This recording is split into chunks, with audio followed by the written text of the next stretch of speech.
বিশাল তার আকৃতি, গায়ে ছোপ ছোপ কালো দাগ। পদ্মায় ছিল তার বাস।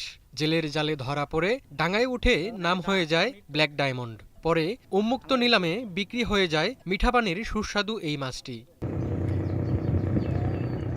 রাজবাড়ীর পদ্মা নদীতে জেলের জালে ধরা পড়ে মিঠা পানির অনন্য স্বাদের এই আইর মাছটি। বুধবার সকালে দৌলতদিয়া ফেরিঘাটের অদূরে জেলে কবির হোসেন বিশাল আকৃতির এই মাছটি ধরেন। মেপে দেখা যায় মাছটির ওজন ১২ কেজি ১০০ গ্রাম। হ্যাঁ, বিষয় হলো এটা হলো পদ্মা নদীর আইর মাছ।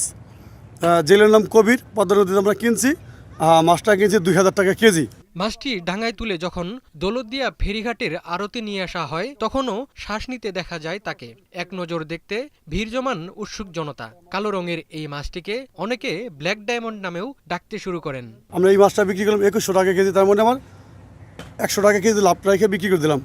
আর কবির জেলে গেলাম, মাঝে মধ্যেই বড় মাছ মারে, বড় বড় মাছ পদ্মা থেকে ধরে, আর আমরা পদ্মা থেকে সংগ্রহ করি। পরে উন্মুক্ত নিলামের মাধ্যমে ২০০০ টাকা কেজি দরে মোট ২৪,০০০ টাকায় মাছটি কিনে নেন শাকিল সোহান মৎস্য আড়তের মালিক শাহজাহান মিয়া। পরে বিশাল আকৃতির এই মাছটিকে ২৫,২০০ টাকায় কিনে নেন গাজীপুরের এক শিল্পপতি।